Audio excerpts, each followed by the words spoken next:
Introducing Scott Ritter's YouTube channel, a platform dedicated to discussing the Russian-Ukrainian conflict. Scott Ritter, an expert in international relations, provides in-depth analysis and commentary on the ongoing war between Russia and Ukraine. With his extensive knowledge and first-hand experience, Scott Ritter offers unique insights into the historical background, geopolitical complexities, and humanitarian aspects of the conflict. Join his channel to gain a comprehensive understanding of the crisis, including its impact on regional stability and global politics. Through well-researched and balanced content, Scott Ritter's YouTube channel serves as a valuable resource for anyone interested in delving deeper into the Russian-Ukrainian war. Again, with breaking news, the whistleblower who leaked the Pentagon Papers in the 1970s has died. Daniel Ellsberg's family released a statement saying he died this morning following a battle with pancreatic cancer. Ellsberg famously released the documents that revealed longtime government doubts about the Vietnam War. Those papers inspired acts of retaliation by President Richard Nixon that helped lead to his resignation. Daniel Ellsberg was 92 years old. In the first year of marriage, we're talking about him going to prison for the rest of his life. Now, girls, beg you, you're concerned about the possibility of going to prison for this? We have a quick back. Wouldn't you go to prison to help send this war? Name has now come out as the possible source of the Times Pentagon documents. It is that of Daniel Ellsberg, the top policy analyst for the Defense and State Department. I am prepared to answer to all the consequences of these decisions. Henry Kissinger said that Daniel Ellsberg was the most dangerous man in America, and he had to be stopped. The study was 47 volumes, 7,000 pages. It would take me months of Xeroxing. We've dropped another 200,000 tons of bombs on Indochina.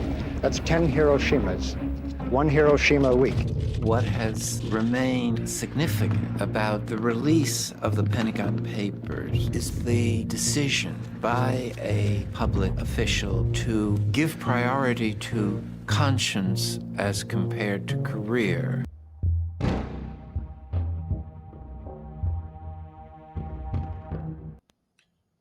Well, it was not unexpected, but nonetheless sad, kind of an emotional day. Tributes are pouring in from just about everybody who's anybody. And why don't I just start off by giving Scott your chance to pay tribute to the great Daniel Ellsberg. Well, I mean, you and I had made a decision that we were going to pay our primary tribute while he was alive, while it mattered, while he could hear. I mean, look, we can wax eloquent all night long about Daniel Ellsberg, and every word we would say would be well deserved.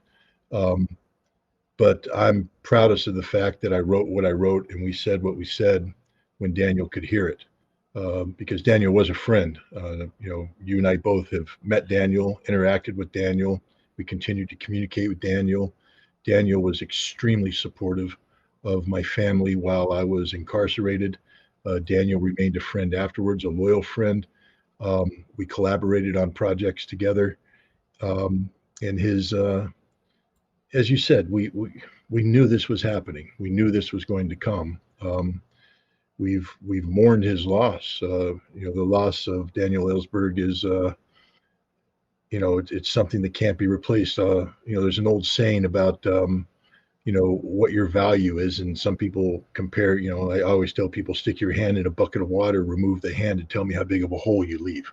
And the answer is you don't leave a big hole, because the reality is most people don't have that kind of impact on the earth. Daniel Ellsberg is one of those exceptions. His arm has been removed from the bucket of water of life, and there's a gaping hole there that can't be replaced. And the world is better for having him, and a much lesser place for him now being gone. Yeah, out of all the photos I saw today, this is the one that kind of moved me the most, because the man on his right, his plight, he's in a terrible predicament as well. And I guess that's just something to think about as we go forward. We still have Julian Assange alive, but not in good shape, a source of great inspiration. So it's just so fitting to see those two together. Yeah, I mean, you know, another thing to reflect on is that Daniel Ellsberg was 92 years old.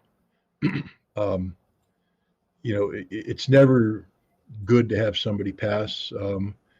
Daniel Ellsberg, obviously, up until the very end, his mind was working fully. He was a man capable of writing important words, speaking important words, and I certainly would have liked to have seen him around for much longer, because there was still much for him to contribute. This isn't just about reflecting on Daniel Ellsberg's past, which is, of course, remarkable, but also, recognizing that this is a man who continued to be a player, so to speak, in the anti-war movement, in the peace and justice movement, in the no nukes movement, denuclearization, and so, to have him gone, of course, is a horrible blow to everybody who knew him. But 92 years old, he had. Well, another source of comfort is that, according to his son, he experienced no pain. He died peacefully at home. No, and that's always good. That's the way you want to go. And also remember, he passed with no pain, but he passed surrounded by people who loved him, and he loved his family, and he passed knowing, and this is the important part of the decision made to pay tribute to Daniel Ellsberg while he was alive. He passed knowing how important he was to so many people.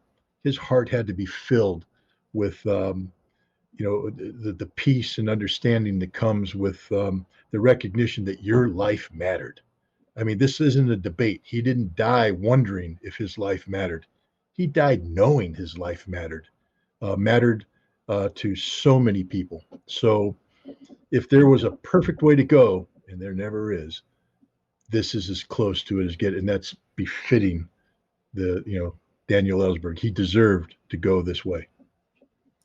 Well, speaking of death and how it's inevitable, but life goes on, the Angel in Quebec checked in with a response. You asked last week, what's up with the Angel in Quebec?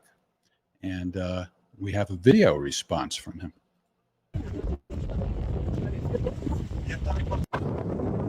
Hey, Scott, Jeff, coming to you live from the south of Chile. I was here for my father's funeral, and while I was here, I took a 3-day trek south to see my mom, who got married. So it's one of those kind of surreal moments where I came to a funeral and a wedding sort of thing. I'm good. I'm over here, as you can see, by the ocean. Really nice view. I don't know if you can hear anything with this wind, but just saying hi. I'll be back next week on the 19th, and I'll be sure to chime in on the Ukraine war. I'm about 2 weeks behind, so I'm not sure what's been happening, but I'm sure you guys will keep me posted. See you soon. I thought he was already married. No, it was his mother getting married, I guess. Oh, is that what he said? His mother? Okay. Yeah, buried his father, and his mother got married. That's why he said it was surreal.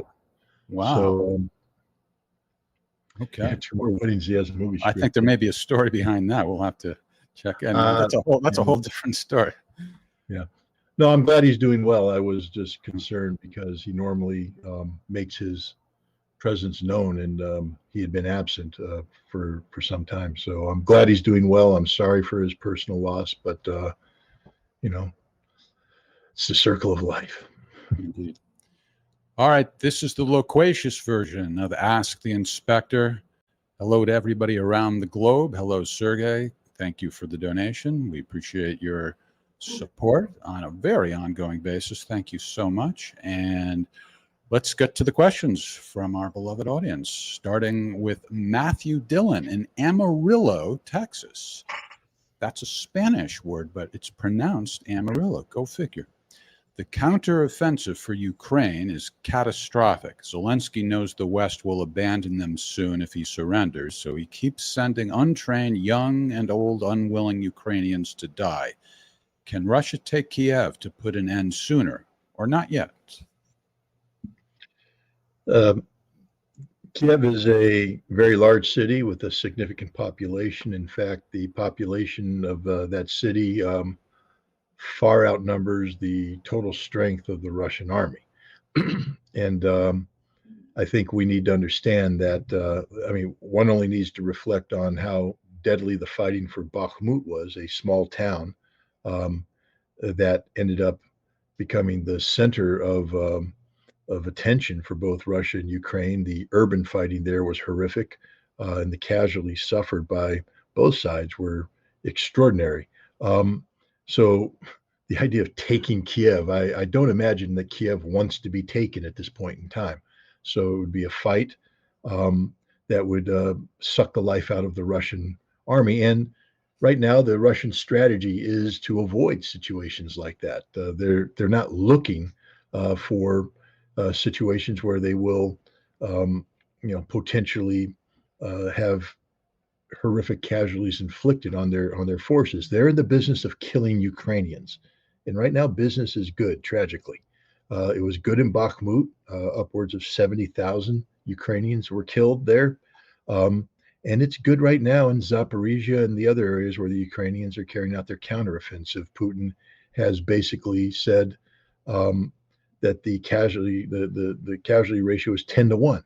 So I mean that's just a phenomenal casualty ratio. That means that for every 10 Ukrainians killed, 1 Russian is dying. And while it's tragic for everybody getting killed, understand that when you go back to World War II and you take a look at some of the big battles that were fought there between the Soviets and the Germans, or the Americans and the Germans, even lopsided battles like the Battle of Falaise Gap, or which was in the West in France, or the basically the collapse of Army Group Center in 1944.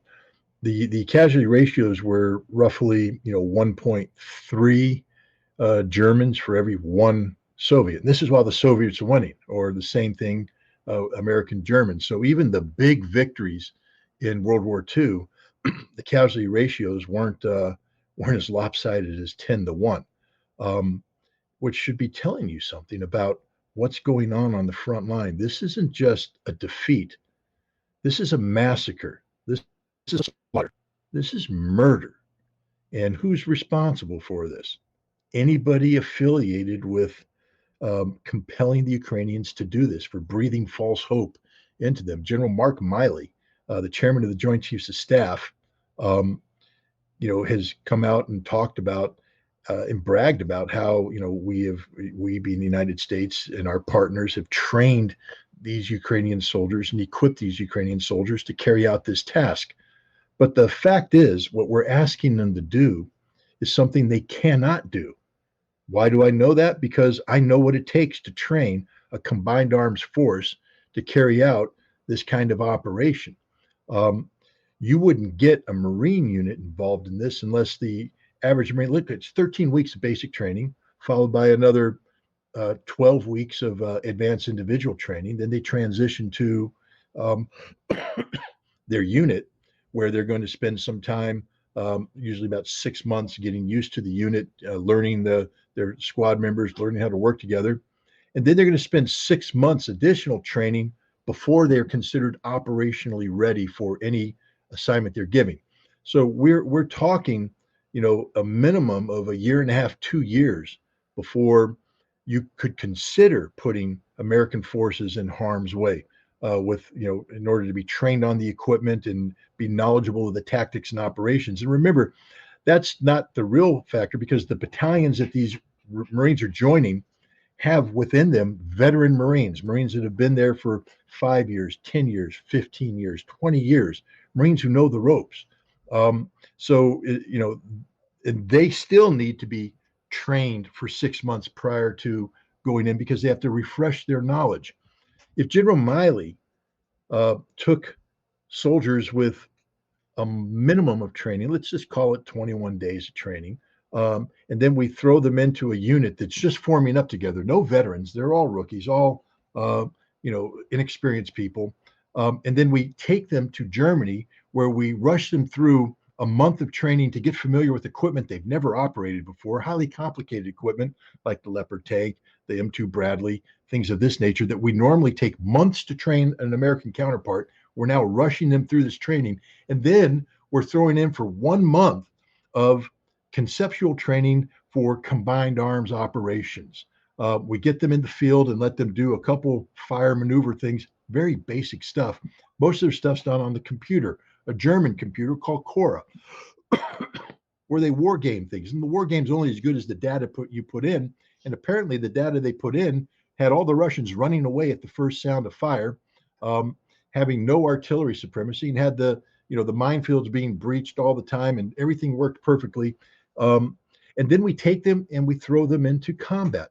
And what happens is they don't even get through the initial zone of contact. They run into a minefield, their progress is stopped, the artillery comes in, they're slaughtered. There's no air defense, so the Russian Air Force is just running amok, killing everything that moves.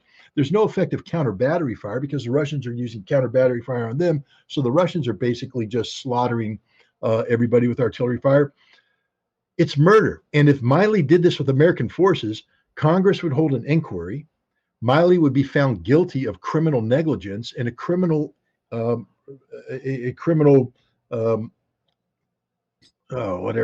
notification or something would be filed with the Department of Justice to prosecute this man for crimes. And this is the reality. General Miley is a criminal. Every American officer that participated in this and gave it a green, give it the green light, give it a stamp of approval, is a criminal. They're murderers. They knowingly allowed Ukrainian soldiers to be put into a situation that they knew would only have a negative outcome. There is no professional in the world who could stand on a witness stand and survive cross-examination from somebody like me, who would challenge every one of their statements about the preparedness of the Ukrainians. At the end of the day, they would all have to acknowledge that the Ukrainians stood no chance, not a snowball's chance in hell, of coming even close to breaching the Russian defenses. So then the question we have to ask is, why did they send them to their deaths?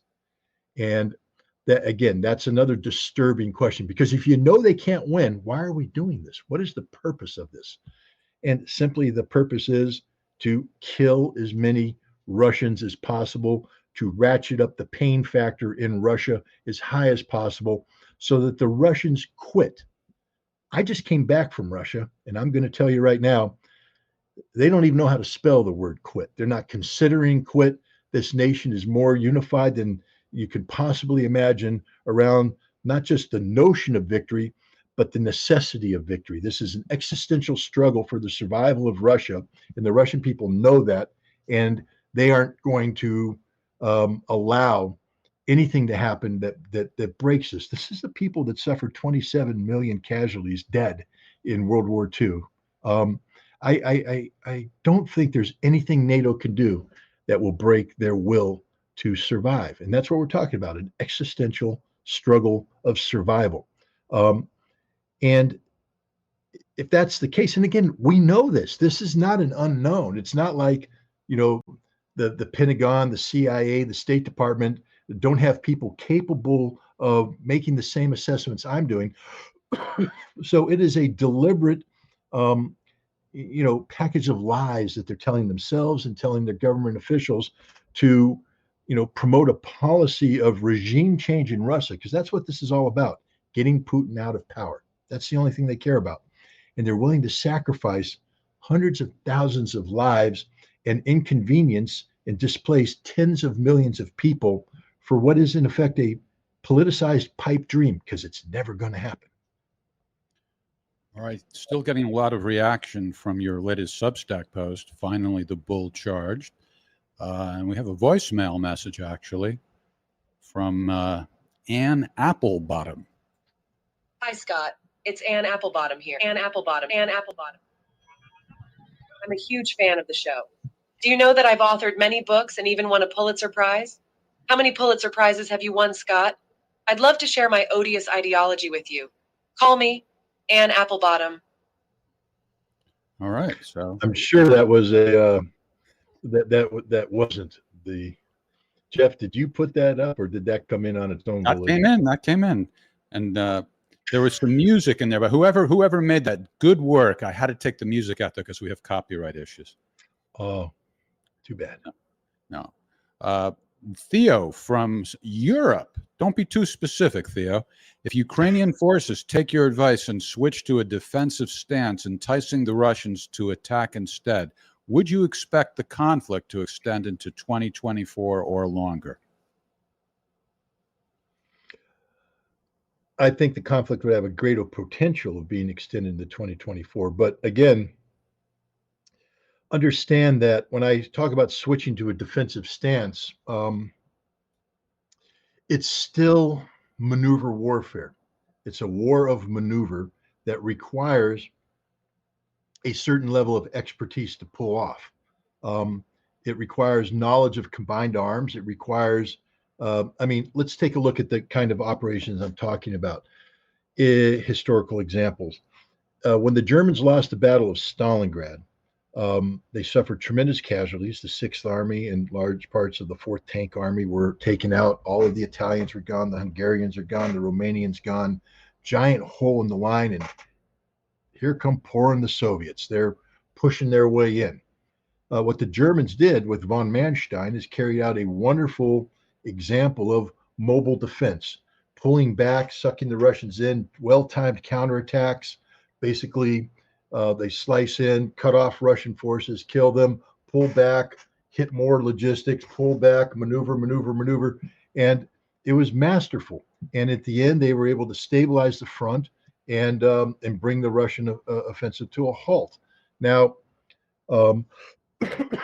this is one of those famous examples that it carried on into the spring, where the Germans gave up Kiev and then recaptured Kiev because it's maneuver warfare.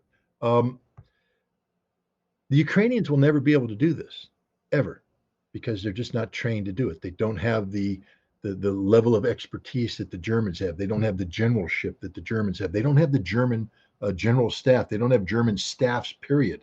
All of their good officers are dead. That army that NATO built from 2015 to 2022, they're gone, finished, kaput. Everybody that's there now are new people, inexperienced people. You have battalion commanders that are 28 years old. 28 years old. How can you command a battalion at 28? You can't, not effectively. They're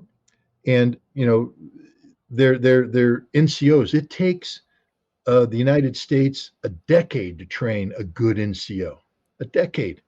And now they're trying to grow NCOs in less than 6 months. You can't do it. You can't do it. And so, while on paper, these battalions look impressive, the fact is they're incapable of doing. Plus, the other thing is their equipment is junk. The Leopard tank is a piece of trash.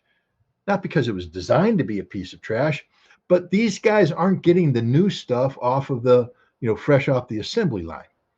These guys are basically getting tanks that had been retired because they had passed their expiration date, tanks that had broken, tanks that were literally in warehouses, and they pulled them out, and like any used car dealer, they got them to run, so that when the suckers came in, they said, listen to that engine purr, baby. Why don't you drive her off the lot? And it drove off the lot, and they said, there, it's yours. And once you paid the bill and took it on the freeway, it breaks down. That's what's happening to the Ukrainians. This stuff just doesn't work. It can't work. It won't work. And the Ukrainian soldiers operating it aren't competent enough to repair it in a timely fashion or to use it properly. Each weapon is a weapons system. It's not just a tank. It's a weapons system that's designed to work as part of a combat team. For instance, if I'm a Leopard tank, I have a 120 millimeter main tank gun. Now, it can do a number of things. It can kill tanks. It can suppress infantry positions. It can, serve as artillery.